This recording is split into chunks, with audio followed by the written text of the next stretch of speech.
What's up, blockchain? This is Nick from Truth Blitz. Hope you guys are having a good day. Let's take a quick look at the market, and then I want to talk about a couple things with you. One being, or having to do with, my favorite project, which is EOS, and then we'll talk about some more information about that South Korea FUD that knocked the market down a little bit, that we are still kind of recovering from. So but again, let's take a quick look at the market. Right now we got 712 billion overall market cap. Bitcoin dominance still pretty stagnant, 33.8%. You know, it just seems like it's getting lower and lower, and that's because there's a lot of other good projects coming out that are taking up significant portions of the market. But we have Bitcoin right now at 14,315. Ethereum still in the 1,300 range. And Ripple, man, if you guys are bought Ripple, you know, at $2 and change, $3, I'm sorry. I won't touch Ripple, and you guys know that. But again, things are, wow, Neo 178.58. That is, or 52. That is that's amazing. So things are looking good overall. Anyway, I want to get into this article here quickly. South Korea clarifies position on crypto regulation amidst confusion in mainstream media.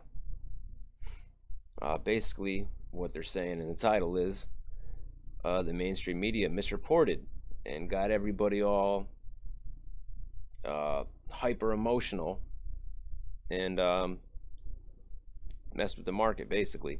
So anyway, stricter regulations for South Korea's cryptocurrency trading industry were announced Sunday, January 14th, amidst continued confusion in mainstream media about a proposed ban on cryptocurrency trading by the country's justice minister last week. Reports in local news agency Yonhap claimed Sunday, January 14th, that requirements for Korean traders to use their real names for cryptocurrency trading accounts, a potential regulation reported earlier in January, will indeed come into effect by the end of this month, citing the authorities.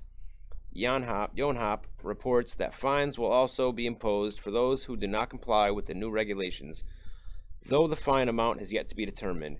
Yonhap quotes today's government statement as saying, the proposed shutdown of exchanges that the Justice Minister recently mentioned is one of the measures suggested by the Justice Ministry to curb speculation. A government-wide decision will be made in the future after sufficient consultation and coordination of opinions. The publication added, Monday's announcement suggests that a shutdown is not likely in the near future. The turbulent regulatory landscape in South Korea has resulted in fragmented information appearing on a daily basis as to how cryptocurrency will ultimately fare under Seoul's jurisdiction. In the latest news from Monday, January 15th, an official statement from the Office for Government Policy Coordination was released stating that a ban on cryptocurrency is not in the works and the government has yet to come to a final decision. Go figure. So, China all over again. Mainstream media misreports. On January 11th, Justice Minister Park Sang-ki proposed banning cryptocurrency trading in a press conference. The subsequent misinterpretation of his comments in mainstream media caused confusion on the social media, which was repeatedly corrected by local correspondents and traders on Twitter. Nevertheless, the FUD, fear, uncertainty, and doubt, let me highlight that for you guys, caused by the minister's comments and the misleading reporting on them evidently led to a cryptocurrency sell-off the same day. Public sentiment on the ground suggests a genuine consensus to keep the trading open and accessible, with last week's petition to reject the ban on cryptocurrency trading gathering over 150,000 signatures by press time. If the petition reaches 200,000 signatures by January 27th, it will compel a government response, the Wall Street Journal reports. So this is good news. For those who were worried, and I'll admit, I was even worried at first. you know, because it seemed legitimate. But this teaches all of us a lesson not to jump the gun, not to get emotional, wait for the truth to come out, and then, you know, go from there. So good news, because South Korea is or Korea in general, not more so South Korea, is a huge part of the overall cryptocurrency market. That would have huge effects on the market and prices if there was to be an outright ban on trading. Things would eventually recover, albeit slowly, but and I've said this before, you cannot ban cryptocurrencies. You can shut down exchanges. Decentralized ones will open up, more decentralized ones, I should say, and trading will resume. Okay, it will just kind of go underground. So anyway, good news. Excuse me. Let's move on to the next thing. This I watched a few days ago when it came out, and I wanted to just go over just one part.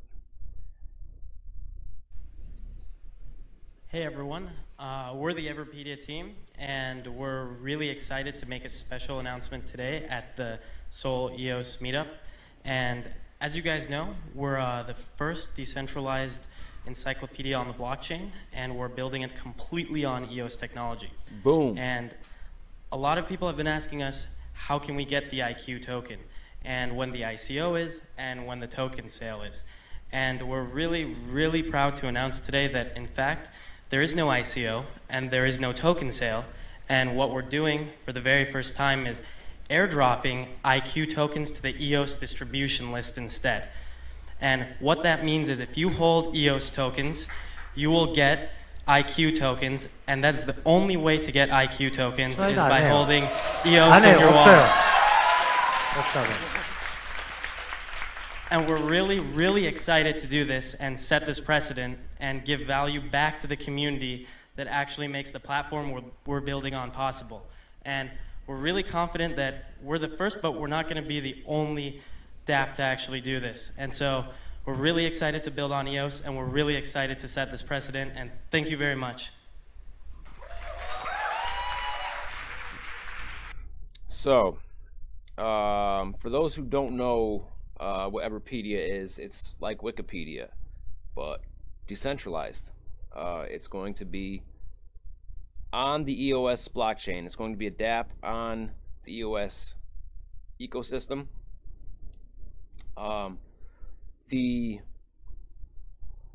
good thing about that is, have any of you ever seen an example or a situation where something was changed in Wikipedia? Like maybe, for example, I'm trying to think of a good example for you guys, so bear with me. I've seen things in Wikipedia changed based on biased and political opinions. Definitions of, I know, for example, the definition of fascism was changed. Okay, I know that, you know, things have been changed, and this is what happens when it's a centralized platform. Basically, those who run it, if they hold specific beliefs or opinions, they can, rather than having the truth on there, they can go back and make their own truth and change, basically change whatever it is to fit their narrative. Okay, so having Everipedia on the blockchain will make it so they cannot do that. So that's a big thing to me, and you know, for the truth, you know, people should not be able to make their own truths based on their beliefs. The truth is the truth. Okay, so very cool that they're doing this, and very cool that basically the IQ tokens are going to be distributed to EOS token holders. So I'm not 100% sure. It seems like you know, they said to the distribution list. So like, we're gonna find out in the coming weeks, I guess, if this means people specifically who invested in the EOS ICO, or if you got the tokens afterwards on an exchange and then registered them, will that count as well? So I did read that there will be, and it's right here, Everipedia IQ tokens will be airdropped to EOS token holders. The 3 announcements from EOS.io meetup: all EOS token holders will be getting airdropped Everipedia's IQ tokens. The Everipedia team will be announcing the technical details on how to get IQ tokens in the coming weeks. I think EOS tokens should not be in exchanges. Okay, blah blah blah. That's basically an opinion from the article, the author of this article on Steemit. But nevertheless, they will be airdropped to EOS token holders. So that's going to be the first airdrop apparently on the EOS blockchain. So very cool. This is not going to be, you know, you hold your EOS tokens right now in your MyEther wallet or on your Trezor or Ledger. You're not going to be getting IQ tokens in ERC20 form.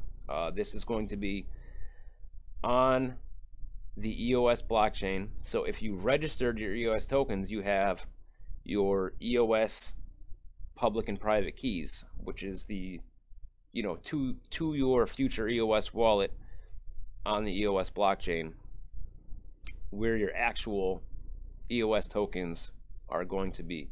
So right now your EOS ERC20 tokens are merely IOUs.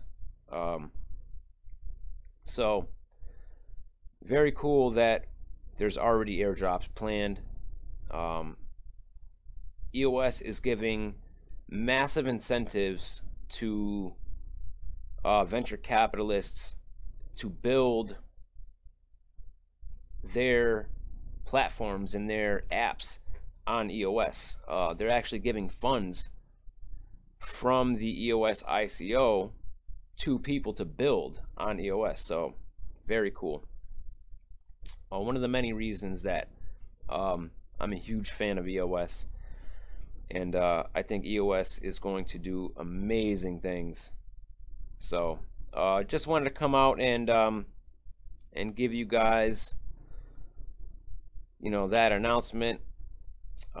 Just another announcement that came out in that video is the former CEO of BitDumb, which is Korea's largest exchange and one of the largest in the world, joined the Block.One team, Richard Jung. And oh, here we go right here. Block.One will deploy more than $1 billion US of capital with partner VCs onto the EOS.io ecosystem. The first VC partnership will be announced on January 23rd, 2018. So very excited about EOS for so many reasons. I suggest, if you haven't already, go do some research on EOS. There's a lot to be excited about. So anyway, guys, hope you enjoyed this video. Follow me on Twitter at TruthBlitzMedia. Click the link in the description below to go to the Block Party Podcast official YouTube channel and subscribe to us there. Like I say in all my videos, eventually Crypto Blood and myself will be putting out our podcast episodes on that channel solely. So just trying to build up our subscribers until we eventually launch there. So hope you guys enjoyed it, and I'll see you next time.